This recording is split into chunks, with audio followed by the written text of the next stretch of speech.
welcome to the Sparkle Coin ICO. And it is my pleasure to introduce the president and CEO of Sparkle Coin, Victor Wong. Thank you guys for being here. I know it's the last day, and you guys, some of you have stayed because of this. So let's get down to this. And what I want to talk to you guys today about is a new high-efficiency, low-drag, crypto-based economy. And what does that really mean? Well, let me kind of show you what our vision of that is, and we'll see what that comes up to. So the first generation of cryptocurrencies were really focused on the technology itself. The development of that is core to why we have what we have today with coins like Bitcoin. The other thing is that it was designed for decentralized operation, which gave the power to the people to transact on their own. But from my understanding and what we see today, it's developed for fringe use. That is, it hasn't been able to be widely adopted for a variety of different reasons. And these are the things that we looked into when we started to create our cryptocurrency, which we see as the next generation of blockchain technology in the realm of cryptocurrencies. Our goal was to create an economy where cryptocurrencies and blockchain technologies are used for everyday transactions. And that's a lofty goal to do, given the scope of what needs to happen for that to be true, because it is a brand new concept, brand new technology, and a brand new currency into the existing world. We identified three things that were necessary to make that goal or that mission become true. The first has to do with the safety net for early adopters, because early adopters need to feel secure in this brand new technology, our new coin, Sparkle Coin, for them to participate in this new venture and economy that we're creating. The second thing has to do with transactability, the ability for that coin to be used to be purchasing products and services from not just this limited set of e-tailers, but virtually everyone on the planet. That is essential. And the third thing has to do with liquidity, the ability to trade that cryptocurrency with other cryptocurrencies and fiat currencies so that you can move between these different currencies and have the liquidity that a currency needs to have for wide adoption. So what did we do? We created the Sparkle Coin ecosphere. We realized that you couldn't achieve all these goals or overcome all these obstacles with a single company. So in 2015, we utilized our resources and knowledge from the past things that we've done to create three companies. And these three companies are consisting of Sparkle Coin, the Vcoin Mall, and then the exchange, which also has a payment gateway.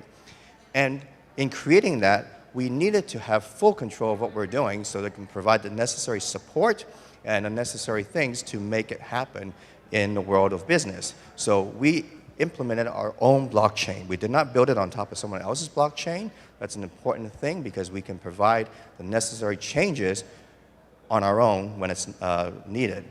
The online shopping mall is also something we've created on our own, and also the currency exchange, as I have disclosed. Let's talk about the coin. What is Sparkle Coin? Well, Sparkle Coin is a cryptocurrency that's a hybrid.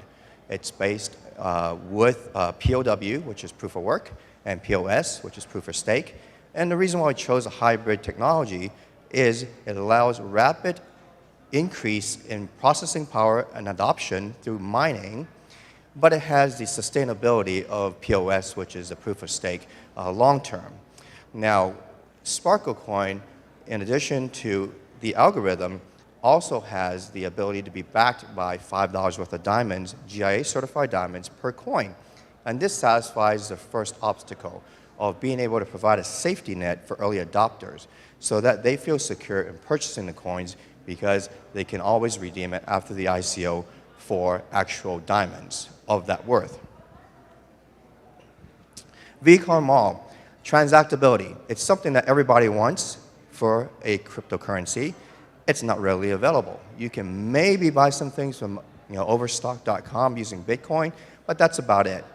We decided to take things in our own hand, and we offer the online mall, which allows you to use Sparkle Coin to purchase products from Amazon, Walmart, Target, Wayfair, Overstock, Kmart, and a number of different stores here. You can put multiple items from individual stores in the same shopping cart or items from individual stores only by themselves, go through the checkout process, pay with cryptocurrency, and then the products get shipped directly from the vendors to you, and you deal with all the RMA and support directly with them. So VCoin Mall is a peer-to-peer front-end order management and payment service that allows this to happen. And the reason why we did this, again, is to satisfy the second thing, the transactability, the ability to take a coin and purchase actual products and services from the e-tailers that you want to purchase products from. The third thing is VCoin Exchange, and this has to do with liquidity. The ability to take Sparkle Coin and trade it with Bitcoin or Ethereum or for fiat currencies like US dollars. That is also something that's very important because a vast majority of coins or cryptocurrencies never even get listed on an exchange. And even if they get listed on an exchange, there's no liquidity for it because there's no demand, or the exchange itself will not let you sell it for fiat currencies. So these three things together form this ecosphere that satisfies the three criteria that's necessary, that we deem necessary for the adoption of the coin into the mainstream. But we added one extra thing, because right now, if you have an online store running on WooCommerce or Shopify or any of the other services or shopping cart software out there, it's virtually impossible to accept virtual currencies. You may be able to get somebody to custom code it for you, but it's tens of thousands of dollars, and they probably can't do it in a way that makes sense for you business-wise. So we create a payment gateway. Think of it as PayPal for cryptocurrencies. And this payment gateway is a software plugin or extension. After you register with us for an account, you can download, simply click and install into your online shopping site, and then you'll be able to accept cryptocurrencies, including Sparkle Coin, through your online store. And the amazing thing is, we've figured out a process and written software and programming and filed patents for it to allow the merchants to specify what they want to charge for products and services in a fiat currency and actually receive fiat currency. This is important because right now, one of the fundamental reasons why cryptocurrency hasn't been used is because of the volatility of the cryptocurrency. If someone purchases something using Bitcoin and the volume or the price drops by 30% over one day, the vendor is not going to be very happy. So we've eliminated that issue with the process that we created. And we think that's fairly significant in being able to bring the entire world of e-commerce into the cryptocurrency world. Now, we come from the business world. We understand what it means to run businesses and the necessities of businesses. And what we're seeing is that that kind of forethought and the prudency of running a business doesn't exist in the cryptocurrency world and also the blockchain world. Everybody's interested in ICOing their product or their coins or their cryptocurrency and taking the money and trying to figure out whether or not they have a business or whether or not that business is going to continue long term. Some great ideas. I think lots of those are going to be out of the ballpark winners. But for us, what we've done is we've taken the bulk of our cryptocurrency and set it aside on an offline, managed, and audited account that releases on a daily basis a number of coins back into the companies so that the companies can have the ability to properly support, promote, and to form partnerships to grow the use of the coin for 100 years. So we've done that with all three companies.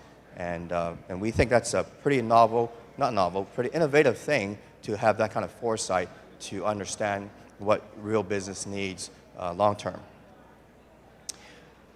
The These all new components come together to create a new high efficiency, low drag economy. And that's what this whole thing is about. Here's a concept. Imagine the world economies being a CPU in a computer. It has to handle everything. It has to handle the processing of the operating system. It has to handle the input-output devices. It has to handle the applications. It has to do everything. And it has to also handle legacy systems. So it's not the most efficient. And it has drag because it has to handle everything else. Now, what happens if we can create an economy that sits outside, that works in tandem with the economies of the world? A high efficiency because we use cryptocurrency and we use blockchain technologies, so it's more efficient in creating wealth. And it's low drag because it doesn't have to pay for the infrastructure things such as social welfare or infrastructure or national defense. If we can do that, and this is what we think we've done, we can take a little bit of resources and some instructions from the normal economy and put it into our new economy, which then can create higher and higher wealth. Now, the beautiful thing about that is, once that wealth is created, it could be channeled back into the normal economy, the normal economy, simply by doing these things. If there's capital gains, then you pay taxes. So taxation, it goes back into your normal economy. Or investment. You've just made a lot of money in this economy. Let's invest it back in the normal economy. And the third thing could be something like the actual purchase of products and services, because if you have greater purchasing power, because in our economy, the price of the coin and the things you do increases your purchasing power, you're more likely to use that purchasing power to buy real goods and services back in the traditional economy. So we think this is an incredible concept that's made available because of the technologies that's involved and of what we created in our ecosphere that allows this alternate economy to work hand in hand with existing economies. So we're going to see what we're doing here as far as our timeline. So our timeline is, of course, today we're going to ICO the company in a few moments here. My clock's not working, so tell me what time it is.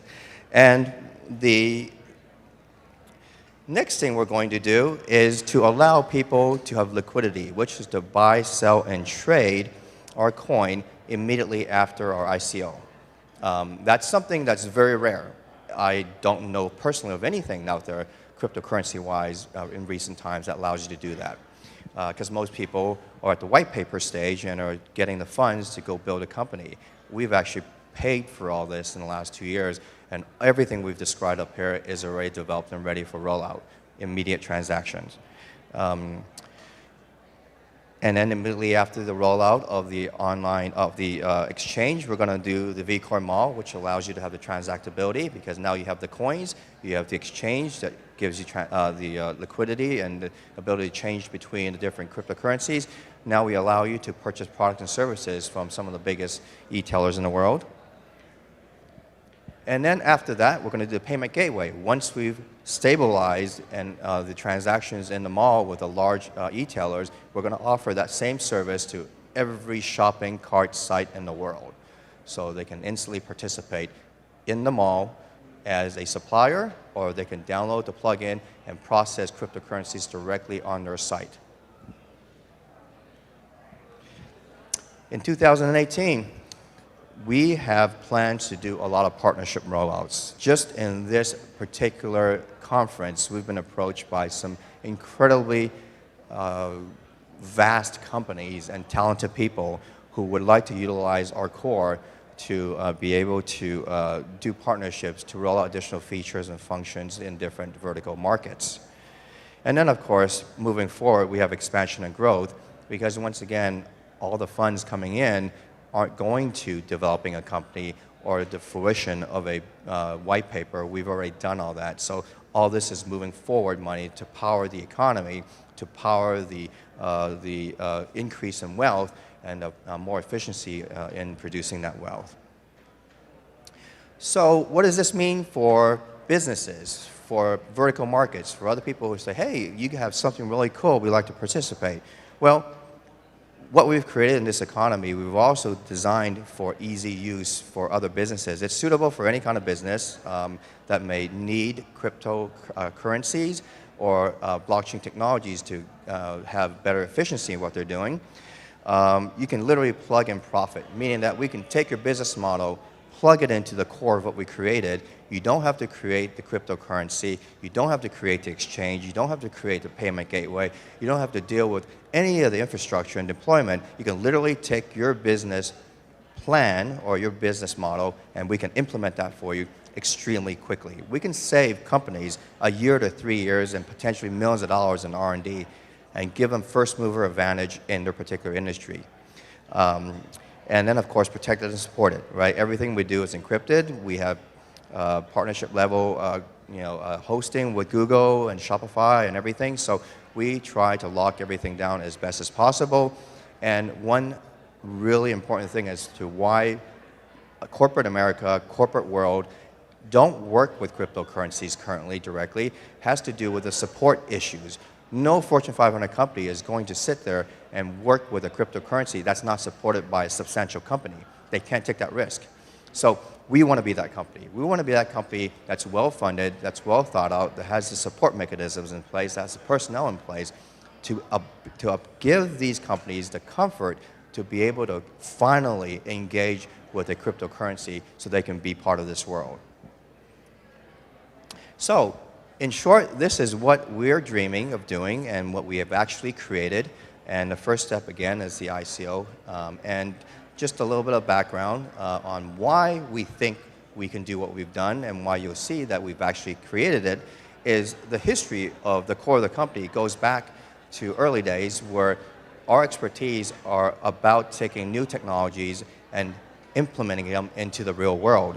One of the first companies I had success with is a company that was authorized by Apple for making Macintosh clones.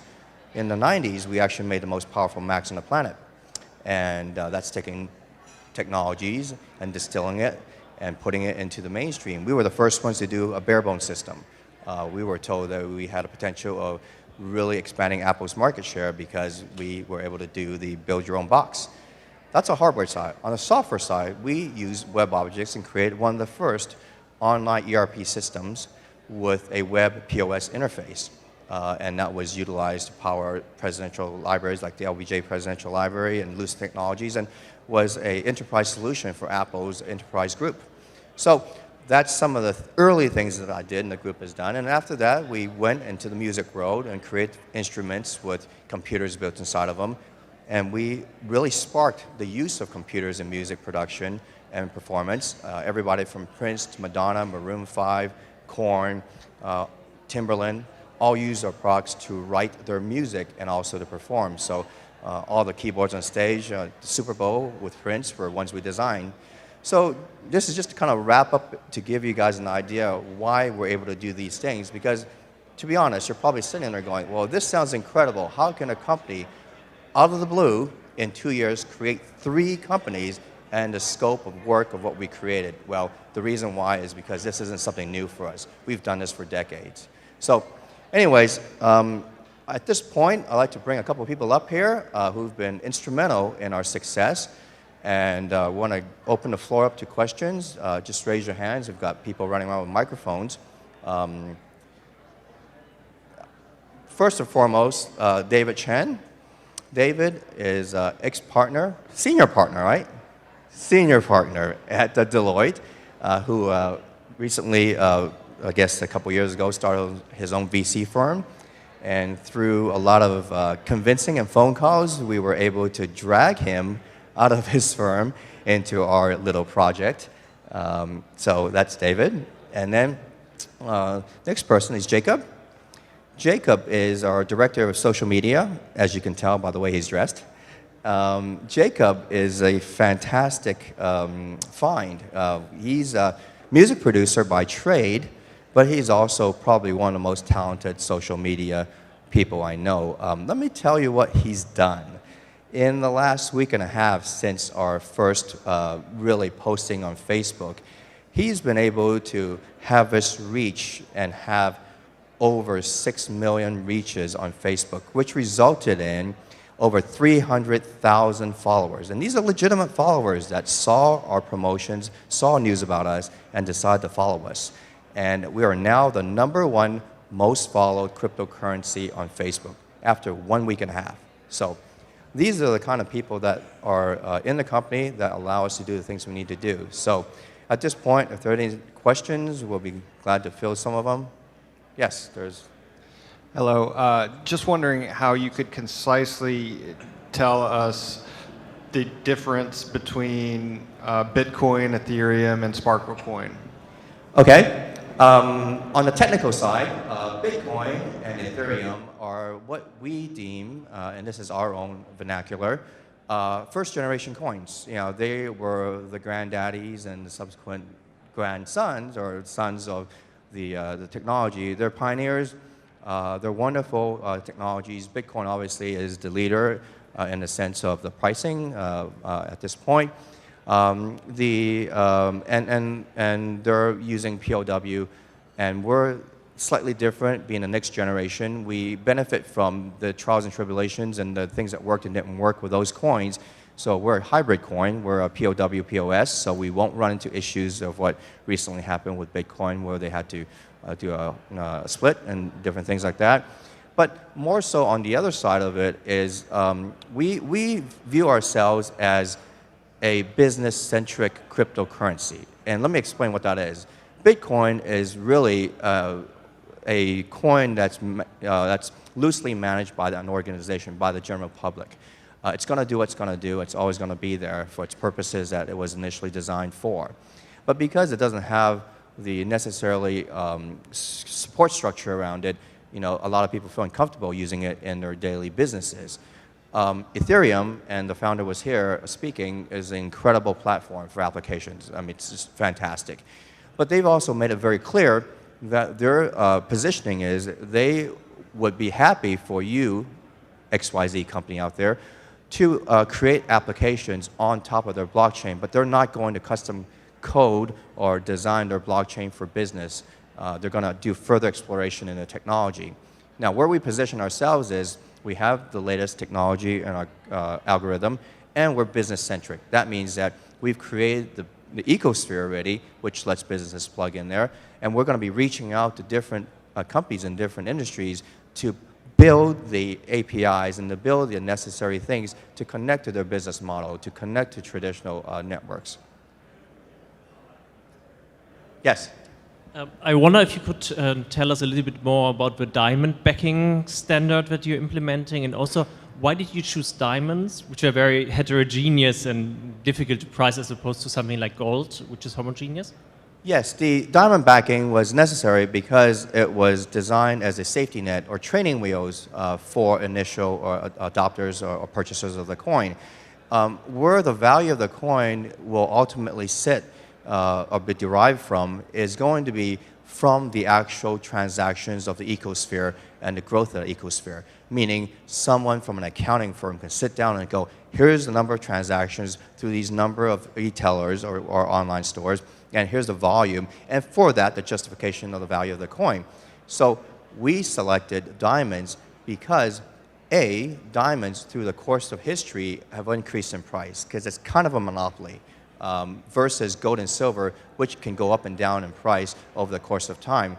But it is our purpose to create wealth and value for the coin through the economy or the ecosphere, through normal economic principles. So, you know, we don't expect the diamonds to be back in the coins very much longer once that kicks in, because once the price gets to $25, which is 5 times the initial backed value, then the backing of the coins by any asset, meaning gold, silver, or diamond, actually hurts the value, because people will think, oh, the coin is tied to that value, when, for all intents and purposes, the coin's value, just like any currency in the world, should be tied to its native economy.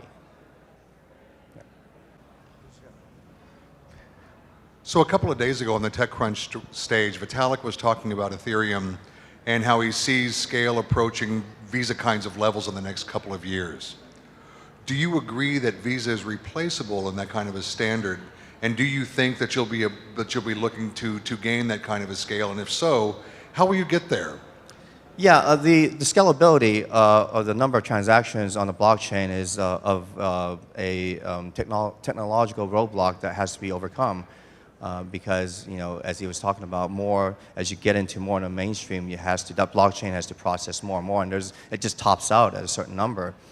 We believe we have a solution. Now, Ethereum has a solution too, which is to be a passive solution. If there's a conflict or there's a confusion about a transaction's validity, then it pushes it down into the blockchain for verification.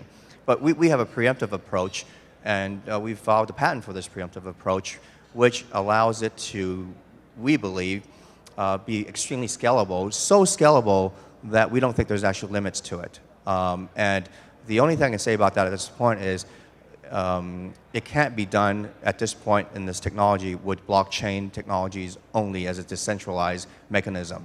What we've developed is a hybrid process that allows us to utilize different areas and different things and technologies to allow those numbers of transactions to happen.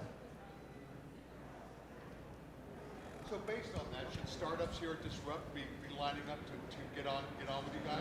I'm sorry, based on that one now? Should the startups here at Disrupt be lining up to get on with Sparklecoin? We've had a tremendous amount of interest from some very, very substantial players in the world who actually understand what we're doing. Now, remember, you know, unlike other ICOs where they have a white paper that just explains the technology, they go and promote it for 6 months, and then they do a pre-ICO and get some VC money in, and then they pump it up some more, and then they do an ICO. You know, we don't have the advantage of 6 to 8 months worth of promotion and understanding what we're doing.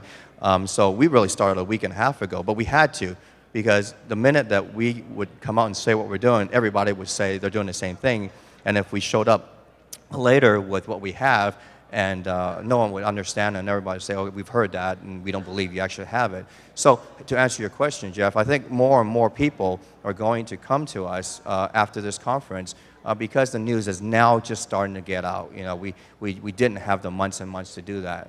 But if you have the real thing, and people can see it and verify it, then I think the adoption rate is going to be much higher and faster than even if we had the 6 or 8 months. So this is the beginning of the journey for us.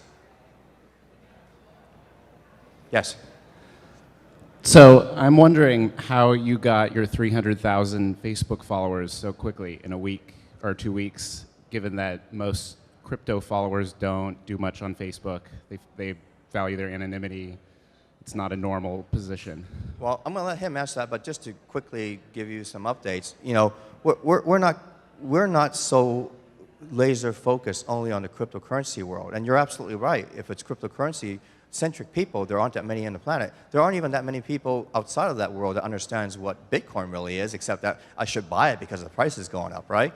But, woo, but the thing is, you know, we're talking about mass marketing here. We're talking about moving into the normal business world. So we didn't just target cryptocurrency world, but we did target people with that interest. But it's everybody in the world. We want to start educating the rest of the world on what cryptocurrencies and blockchain is. And Jacob, you want to kind of...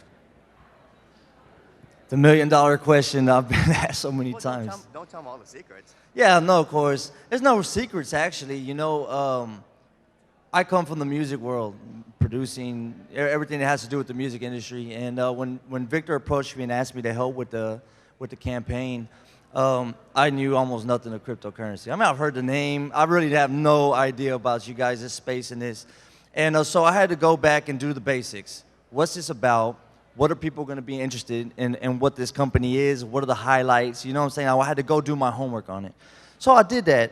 And I found that the retail, getting cryptocurrency or retail, you know, the whole deal happened to be big with the news. What is cryptocurrency? How is it going to mix with retail? All that. So, of course, he had a store already. This guy's got a store that's fully functional. It's got all these stores in it. Wow. Okay, so I use that. I'm put that down. You know, I'm creating what are going to be my highlights for people in this campaign. That was one. It's got a fully functional mall that can process these transactions. Cool. That was one.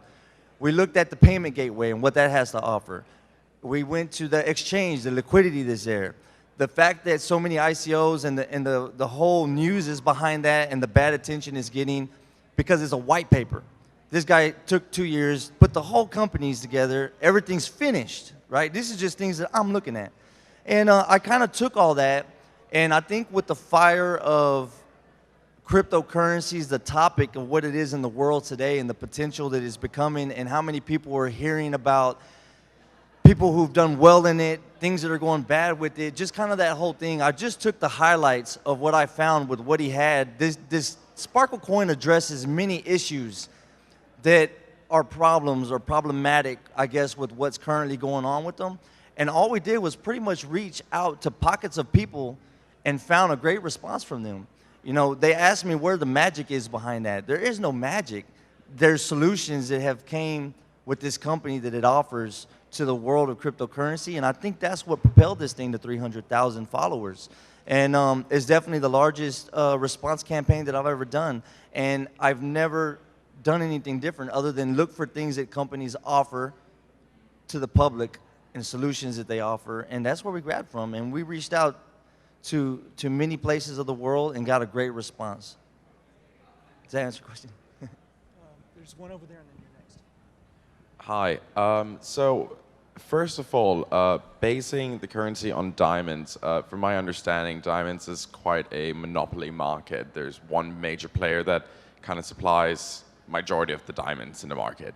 So that's kind of point one. Aren't you worried about them altering the value of your currency? Let's say tomorrow they decide to release a ton of diamonds and next day or for the next year or two they decide to halt production.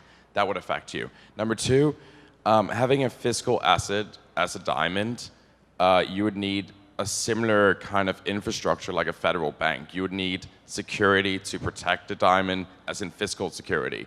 So, you know, if the Federal Reserve has a massive vault and security guards and all of that, I'm just wondering, what are you going to do? Where are you going to store the diamonds? How are you going to store it? How are you going to make sure that no one's going to break in and run off with it? And that brings me to number three, which is you're taking basically what makes fiat currency great and what makes cryptocurrency great and making Gen 2 currency, which fantastic. However, why base it on a physical asset? Why not base it on a virtual asset? Something that it has an actual tangible value, but is virtual. So you don't have to have this massive infrastructure, and you don't have to be relying on, you know, the monopoly of the diamond market. Okay, so the first question has to do with the diamonds. It's a fairly simple thing. We do recognize that there is a monopoly per se. In the history of that monopoly, it's never done anything that you've said it would do. And I think the point is being missed that it's a safety net. It's a get the coin off the launch pad. And that's not necessarily what the coin is going to be backed by forever and ever. And as a matter of fact, it may not be backed by that after the ICO, because once it gets to the price of $25, it's no longer needed to be backed by that. Now, we picked diamonds because, to your second question, if we have to store $336 million worth of diamonds somewhere, it's much easier to store in a normal bank vault than in gold or silver, because you would have to have literally trailers, you know, of gold to store somewhere, and that's when we would have to contact the National Reserve and say, can we rent some space at Fort Knox? But that was another reason why we picked diamonds to do that. And also, if someone wanted to redeem their coins for the asset, it's much easier to send diamonds to them than bricks of gold, which would be expensive to do, and you need an armored car. So that's thing. And then the third thing is, that's an interesting proposition that you're proposing to back the coin or cryptocurrency on a virtual asset. But I could do one better. Let's back it on real economic principles, things that an accountant, an auditor, a Fortune 500 CFO can sit there and say, I see how this works. This is how currencies should work. This is what makes the world go around. And these proven rulers of measurement of worth for a currency can now be applied directly to a cryptocurrency. And that ultimately is the right way of doing it. A virtual currency, a virtual asset, it's still a virtual asset. It's still nebulous. What do you base that virtual asset's value on? What is it? It's got to be based ultimately back to the economy, right? Or otherwise, it's speculative too. So you're basing a speculative cryptocurrency on a speculative virtual asset, which may not have its own backing. So none of that works. So again, we come from the business world, hard knock business world. What is the currency supposed to be backed of? It should be backed on the economy that it represents. Just to follow up on the diamonds, so as each Sparkle coin is issued, you will buy $5 worth of diamonds. Is that a one-time purchase, and how long are you going to hold those diamonds, and what do you contemplate the U.S. dollar value of the diamonds being that you will be holding? Sure. We obviously can't easily buy $5 worth of GIA certified diamonds per each coin. So the process of the redeeming of the diamonds happens the day after the ICO, and right now the ICO is planned for 30 days. So, within a couple of days after the ICO, depending on what the price is, if we need to purchase the diamonds, we have a company that actually is in the diamond business. So we can purchase the diamonds out of New York. It's easy. You had a day, just to call and a wire transfer, and we have them. They're GIA certified diamonds, and we can do that to secure that. Now, as far as pricing, we want to be very clear on this. We're not using appraised value for diamonds. It's not a scam. Appraised values for diamonds are always 3 times what they really are being paid for, because for insurance purposes. So we use actual street value of the diamonds, a value that you can take those diamonds and sell for and get your money back. So will you hold those diamonds in perpetuity, or, how long will you hold the diamonds for, and what do you envision the dollar value of the diamonds being after the ICO? Well, the ICO, we've and kind of have to answer another question to answer your question, right? So the ICO, we created a new way of ICOing a token or a cryptocurrency. And because we say what we are doing is based on supply and demand and real economic principles, we believe that depending on the demand on the coin, the price of the coin should change. So we created a software and filed patents for this where we can do 80 blocks, or any number of blocks, but we selected 80 blocks of coins which are provided with 50,000 coins per block. So think of them as SKU numbers, 80 SKU numbers with inventory of 50,000 coins. The first block is offered for sale at $5. The second block is $2 more at $7. And then the third block is $2 more at $9. So subsequent, as the demand for the coin goes up, the price of the coin goes up. Now, the reason why we did that is now we let supply and demand forces come into play the minute we ICO. This is our goal of our company, to do it within the normal financial understanding of how these things work. And so as the coins are purchased, if the coins gets past $25, then again, the process of supply and demand, which is the core of what we're doing, has taken control of the coin, and the value of the coin is based on supply and demand, so we no longer need to back it with diamonds. Now, however, if the ICO falls flat and we get to $24 and we never get past 25 and we have to back it with diamonds, we can. But at that point, I think it was roughly, what was the number? Like about $300,000, 300,000 tokens, right? So if we sell less than 300,000 of Sparkle coins, then we're obligated to do that. And I think that came out to like $1.something million. Because if it gets past $25, then we don't have to back it with diamonds anymore. So it's not a situation where we're going to be liable for $336 million, which is the hit it out of the ballpark mark we're looking at in diamonds. Because we won't need to do that because the economy is kicked in, or the natural forces. So it's not in perpetuity. Once it passes $25, that backing is no longer necessary. Yeah, because if we did that, it actually hurts the value of the coin, because again, we're talking about taking, giving them a safety net for early adopters and then letting the coin grow, because we put in actual mechanisms in an economy that's very efficient and has low drag to create greater and greater wealth. So once that happens, you take the coin, you have to take the diamond away, otherwise it drags down the price of the coin, right? And I don't think many, accountants out there would argue that we're pulling away the support at too quick of a rate. It's 5 times the value.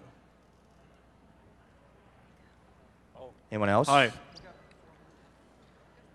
Okay, my question is simple. What do you guys do for like anti-money laundering? Yeah, let me do that. We have 4 more minutes. If I can get the staff here, and we'll continue to answer questions after this, if you don't mind. But I think it's time at this point to kind of, you got 4 minutes? Yeah, exactly. So you want to, here, sing to them or something.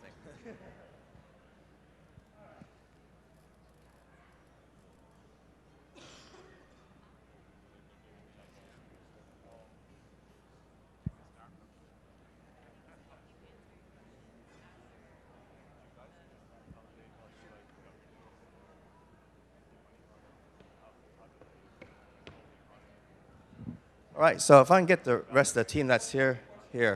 Well, we've got 3 minutes, so Satyan, you guys want to come up here? Yeah. At the same time, for everybody that's tuning in live on all our social media channels and websites, just want to say thank you, and we look forward to doing business with the world. This is definitely world-changing technology. So thank you for everyone tuning in live. We're gonna continue with questions here in a second. They got I think a countdown for the ICO launch, which is fixing to begin. They're just trying to queue that up, and then we will continue with questions.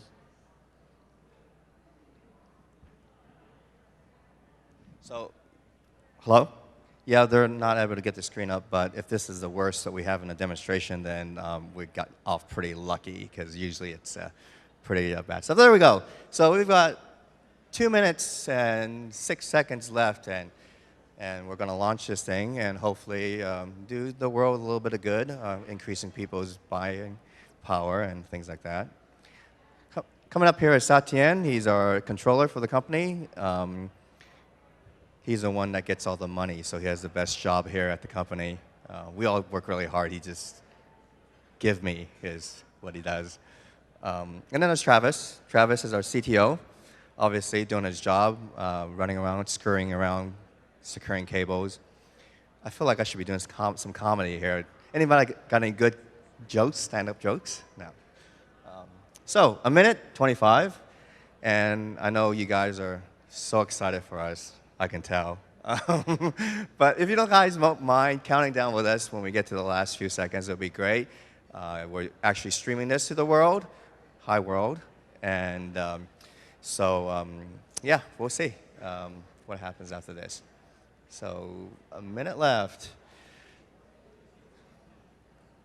Yep.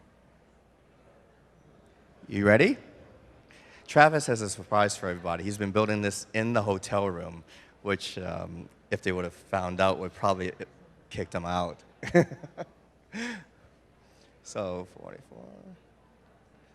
And once again, once this goes live, all 80 of the SKU numbers or blocks will be instantly populated with the inventory of 50,000 coins, and people will be able to start purchasing the coins from the ICO at this time. Yeah, the seconds take the longest time when you're standing up here in front of a crowd. It's like days. Each second is a day. All right, you guys ready? 10, 9, 8, 7, 6, 5, 4, 3, 2, 1. All right. Wow, cool. Awesome. Well, again, thank you guys for being here, for helping us do that. And that's actually a lot messier than I was going to be. So, all right. I guess we can continue with the Q&A if you guys want to do that. Did you have a question? Yes, go ahead.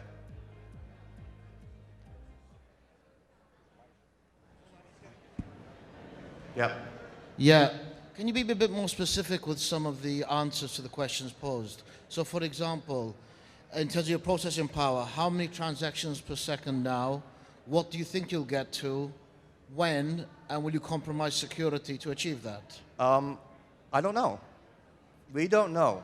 We have a idea. We've done some testing, but we don't know because our network isn't up. Our blockchain isn't up yet. So as soon as we know, we're a very transparent company. So the minute we have any information as we progress down the road, we will absolutely let everybody know what that is. Second one. His mic, can you get his mic? Hello. Okay. Yeah, going back to the ICO and the diamond backing. Okay. So if I understood correctly, the ICO will last for 30 days. Yes. You get to $25, then you don't have to buy any diamonds at all. That's correct. Is that the plan? Yes. So therefore, you're encouraging people to try to buy and get the 5x implicitly. Well, I mean, we encourage people to buy as quickly as they can because as the volume goes up and the sale of the coins, supply and demand, the price goes up. So this is really the only ICO that I know of where you can actually participate in it and actually have profits or make gains during the ICO. Isn't that a wonderful thing? Economics. Well, I won't comment on that. Have there been any pre-ICO sales at discounts?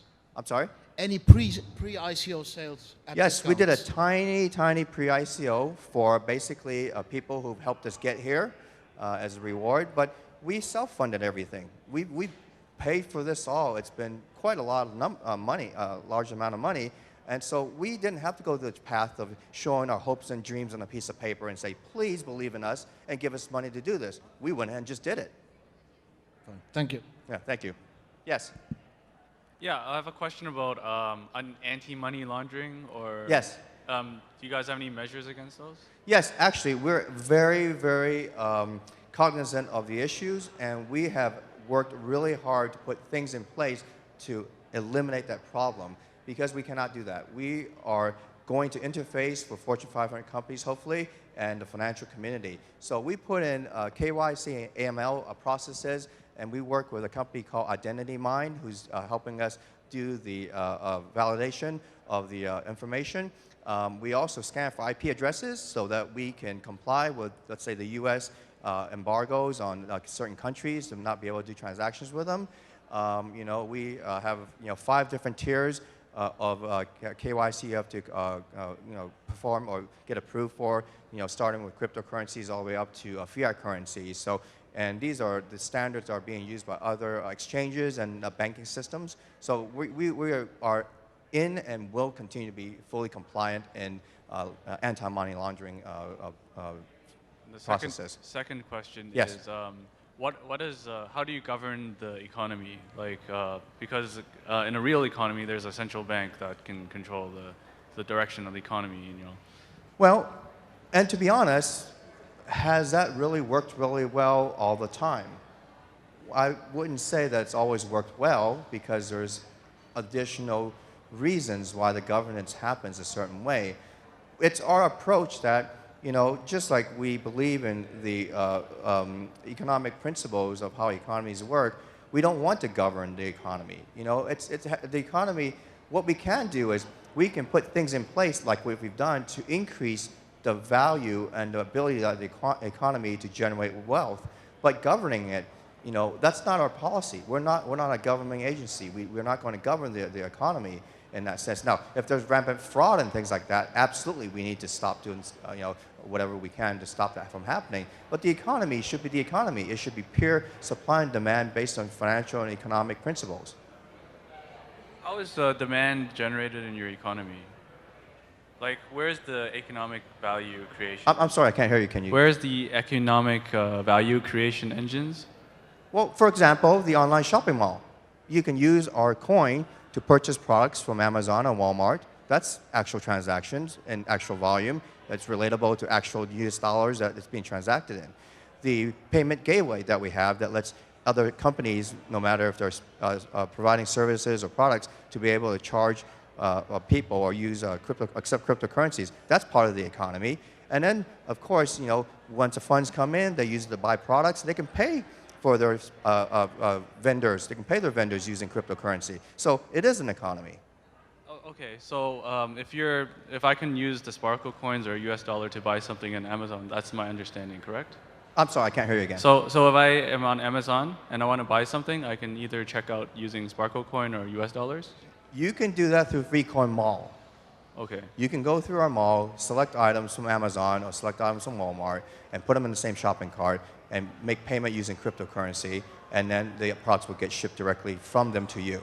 So basically, you have to market like another front end, another storefront in addition to operating your. Well, I think it's a very valuable storefront, because if you go there and you say, I want to purchase a Sony 42-inch HD TV into the search engine that we have, it's going to bring up that across the board for all stores. It's comparative shopping. There's value in doing that. And you can buy different things from different locations. If you said you went to Amazon and you want to buy X from Amazon and you needed Y from Walmart, well, you're placing 2 orders, paying for shipping twice, right? And then they may not arrive at the same time. We consolidate all that together for you in one simple process. And then wrapping back to my original question about the economy. So if I were to either spend US dollars or Sparkle Coin, intuitively I would be spending US dollars because I know that today the US dollar is worth X to some other, has some value, and it doesn't fluctuate. Whereas tomorrow perhaps your coin might appreciate, so then I would be incentivized to hoard it for later use.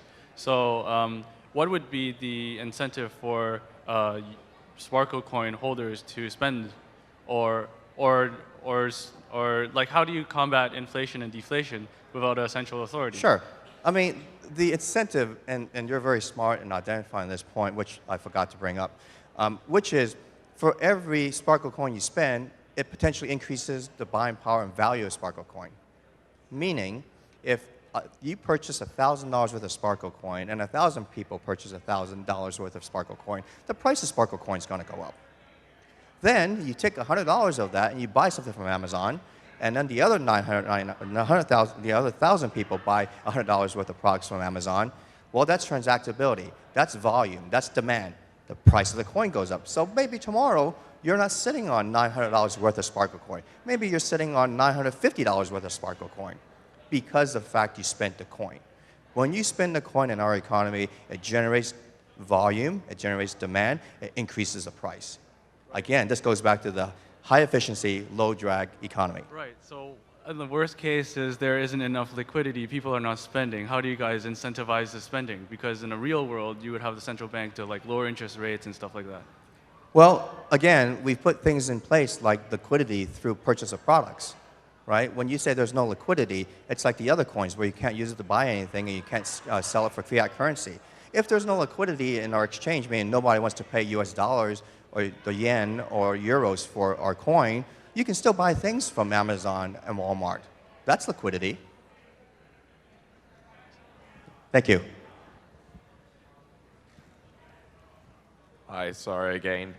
So, of course, you know, the Sparkle Coin is the actual currency, but I guess you could,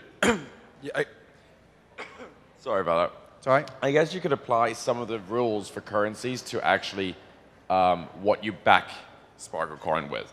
So, for example, when you said when a user, let's say one of your users of Sparkle Coin wants their diamonds, basically. They want to trade the Sparkle Coin in for diamonds, and they have 23.7 US dollars worth of Sparkle Coin. How are you going to divide a diamond to give him 23.7 US dollars worth of Sparkle Coin?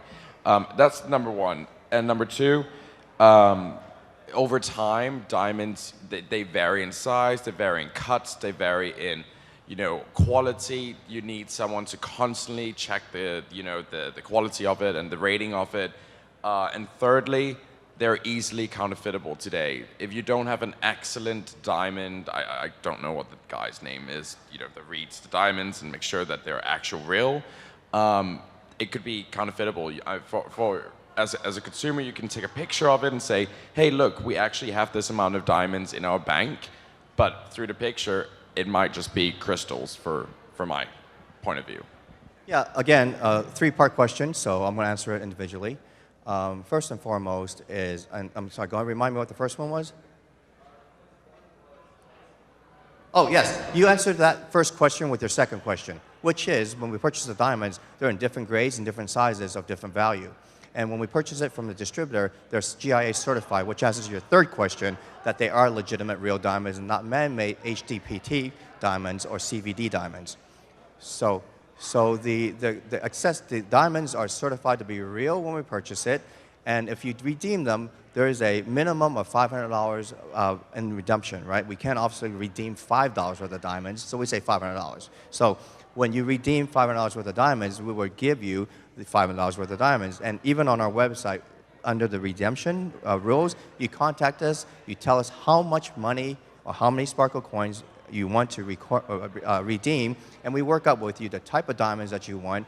If you want one large one or several large ones or some small ones, so that we get approximately the value. We will never send less the value of the diamonds than what you're trading in coin-wise, but it doesn't mean that exactly down to the last penny. I'm sorry. Well, that's a problem. If it's not exactly down to the last penny, then you're actually losing, like either you're losing money or I'm losing money, and Okay. then there is these gaps. And when you begin adding gaps up, that creates dollars, $10, $1,000, $100,000. That's a problem. Okay, it's Where not a did that money problem go? because we provide at least the amount to you that you're redeeming. We will never shortchange the holder when they redeem for the diamonds. Now, if we cannot hit the redemption diamond value to the penny and we're short, then absolutely we have to shore up by buying more diamonds. But that's our own obligation to do that, and as a company, we're going to do that. And you're right. Over the course of time, there will be more of a gap because we can't get it to the penny. But any shortages, which will come up in our audited financials and transactions by one of the big 8 accounting firms out there, we will have to shore up and buy more diamonds, absolutely. So they would also verify, what are the big accounting, like let's just say. Oh, absolutely, What are yes. the big four? They would verify that you actually have this amount of, verified diamonds in your holdings at any given time. Sure, of course. There's Okay. some cryptocurrencies out there that are gold-based and they do the accounting. And because we have to interface with financial networks and hopefully Fortune 500 companies, we actually have to have real auditing and to make sure that we have diamonds, they're real diamonds, they're GIA certified diamonds, and the quantities that we say we have, and the value. And you're right, the value, correct. Hi. Yes. Can you hear me? Yeah. Yes. It seems to me that your economy is based on a bunch of e-commerce, retailers actually adopting your cryptocurrency and, opting to participate in the mall, etc. So could you speak a little bit to what's the value proposition for the e-tailers? The value proposition for e-tailers is that there's a significant wealth that's been recently generated in the cryptocurrency world that allows people to have more purchasing power. When they take a Bitcoin that they purchased at $300, $400, $500 and end up a year and a half later at $4,600, people are going to spend some of that money. And the problem is, right now, the only way they can do it is they have to liquidate into fiat currencies through an exchange and then come to you. Now, if you can provide the ability we can provide the ability for a merchant to directly tap into that newfound wealth, generated from thin air, right? Because it's all speculative. Then that's a very, very compelling thing for them to be able to do, especially since we do all the work up front. Hello? Yeah. What goes up comes down to, right? So while you may want to kind of capture the upside, you also as an e-tailer have to brace yourself for the downside. So what in your system supports the e-tailers who are interested in limiting the downside for themselves? Well, we have a patented process where they get paid in fiat currency. So they're not, that's a big problem because if they take cryptocurrencies, and you're right, it can go up and down, they can't have that. So we actually, because have a exchange in place, we're able to do the necessary transactions to allow them to get the payments in the fiat currencies. So there is no downside for them on the receiving on the payment side. They still have the upside when the coin goes up and there's more purchasing power and people are buying more things. Yep.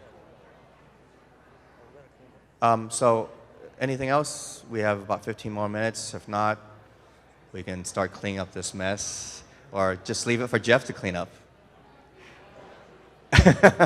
Well, again, guys, thank you so much for being here. I know you guys, some of you had to stay an extra day, and hopefully this has been somewhat informative to you all, and hope the food was good. Anyways, thanks. Bye-bye.